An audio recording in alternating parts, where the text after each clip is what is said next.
Hello and welcome to ET Garage. I'm Eugene Tordo, and today's project is back on the C4 Corvette, of course. Everyone who watches my channel probably knows it's mostly about the C4 Corvette. Anyway, today I'm going to upgrade the alternator.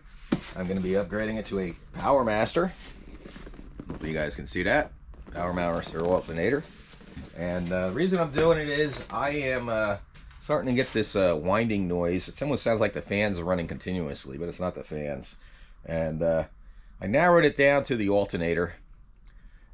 And so I'm under the impression the bearings are going. Also, I'm starting to get a lot of winding in the speakers. You know, the radio noise you get from the alternator, the whirring noise. So I'm getting a lot of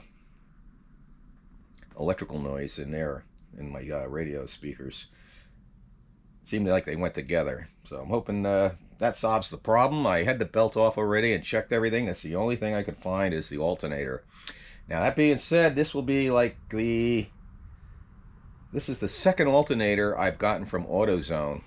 I've got their top of the line one. I forgot the exact name of it, but Duralast or whatever, but it comes with a limited lifetime warranty. I could take this back and probably get another one for free. That'd be the third one.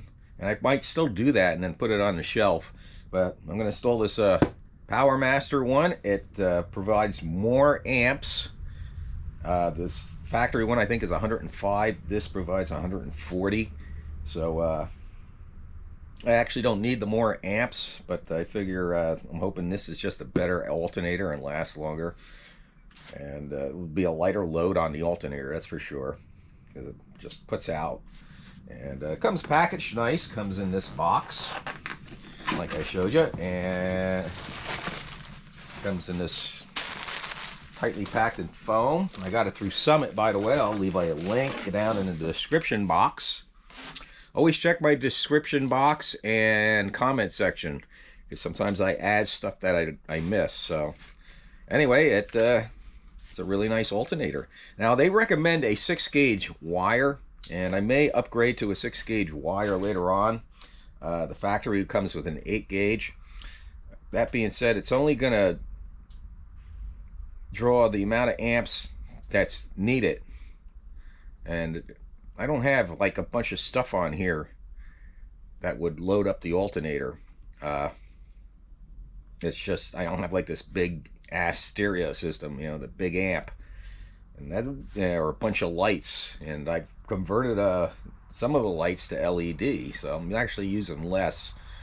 And from what my research, normally with everything on, I should be drawing about 95 amps, and the wiring's older, so I might be, you know, this is a 30-year car, 233,000 miles, I think it is now, so I'm probably drawing slightly more amps due to just the wires being old and connections being old, even though I've cleaned all the connections and stuff like that over the past that I could get to.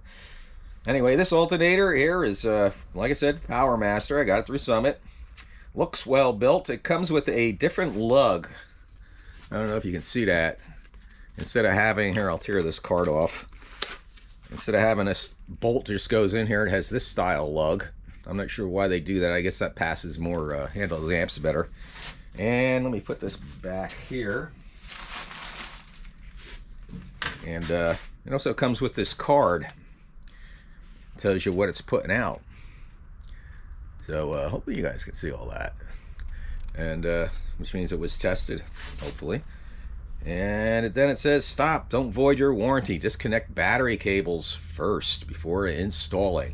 I mean, that's pretty obvious. It comes with instructions, and you know, like I said, it recommends a 6-gauge wire up to 6 feet for 140 to 155 amps. I probably will do that later. I don't have any 6-gauge wire and the lugs that I would need right now.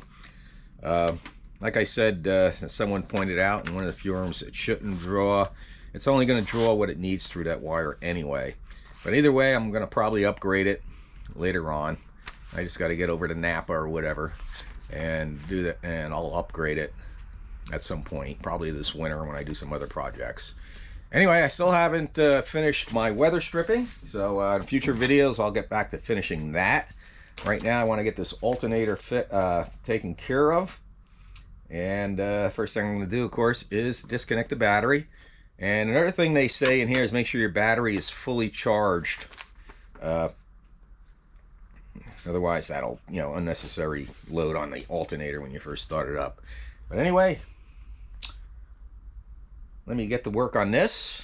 And one thing I can say about 90 Corvette is it's probably one of the easiest alternators to change out there. I mean, it's so easy, but I'll get into that here in a minute, so just hang tight.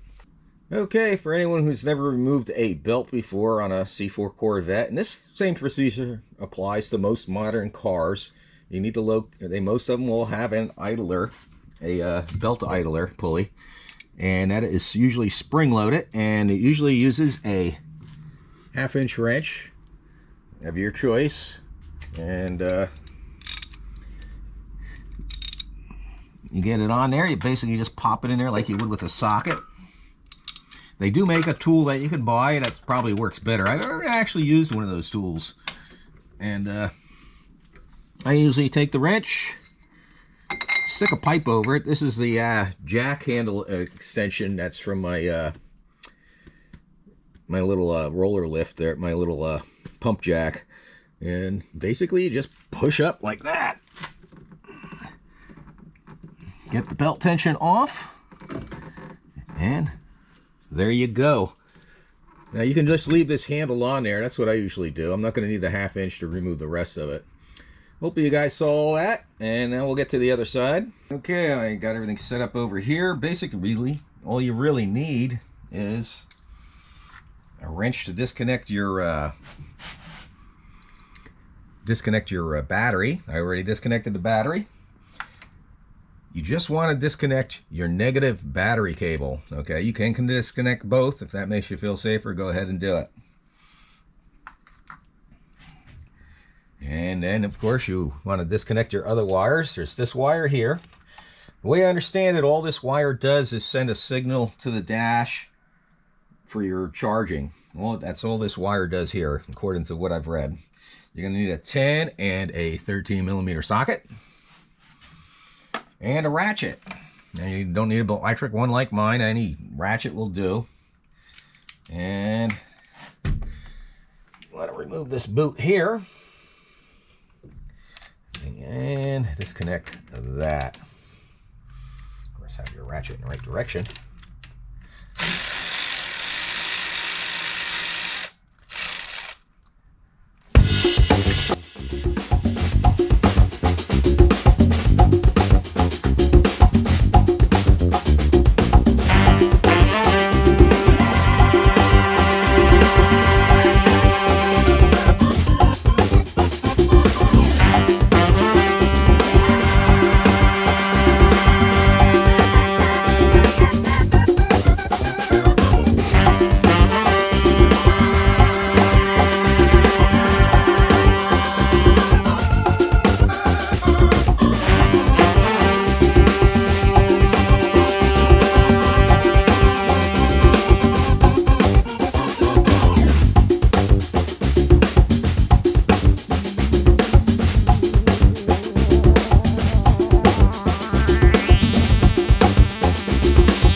Okay, it's all in.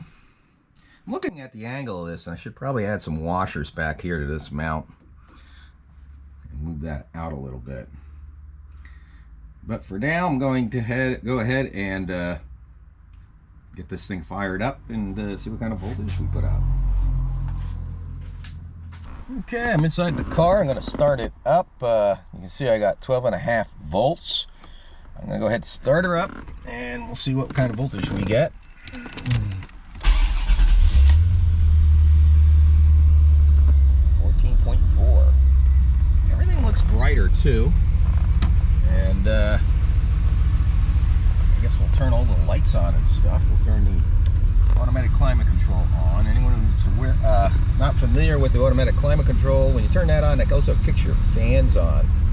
I'll set this to 60 degrees auto. That should kick the AC on. Radio is on. I got the blowers going. Turn, all the headlights are on, the fog lights are on, high beams are on. Everything looks brighter too, so I'm at 13.9 volts. Pump the brake, turn the brake pedals on. So everything's looking really good.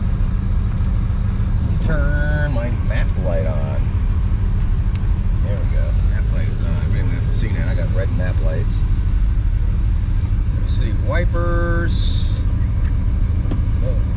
Yeah, it seems to be doing very good. Definitely better voltage than the old one.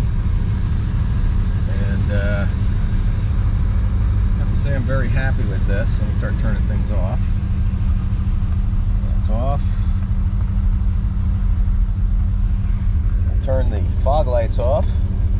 That didn't affect it much. The lights are off. That definitely affected it. Yeah.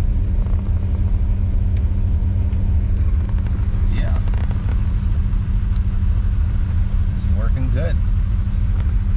So, the radio's on. I'm not playing any music because I have to have it like mute or something like that. Mute. Let me see.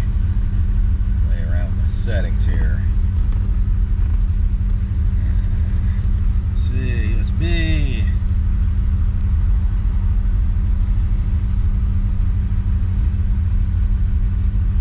Something decent here. Tana. I don't know. Radio seems to be good.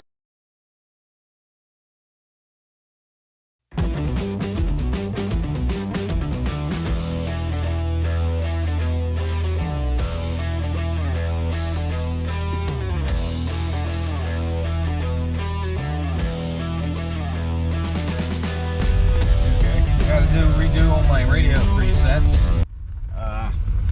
and I need to change my engine change oil light is on, so I'll do another video on I'll do a video on how to turn that off, which is pretty easy. You just use these buttons here. Let's go outside the car and I'll pop the hood and we'll see how things look under the hood too. Okay, I went ahead and opened the hood. I ran it and let it run for a while.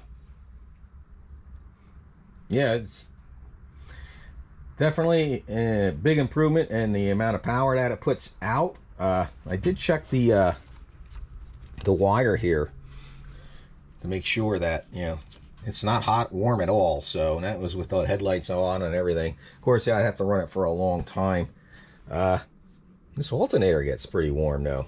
I'm not sure if the original one that I had on there did the same thing, got warm, but I got rid of that winding noise and I'm not getting any of that alternator static wind in the speakers anymore. So that's an improvement right there. And I gotta put some tools away. And that about wraps that up for this video.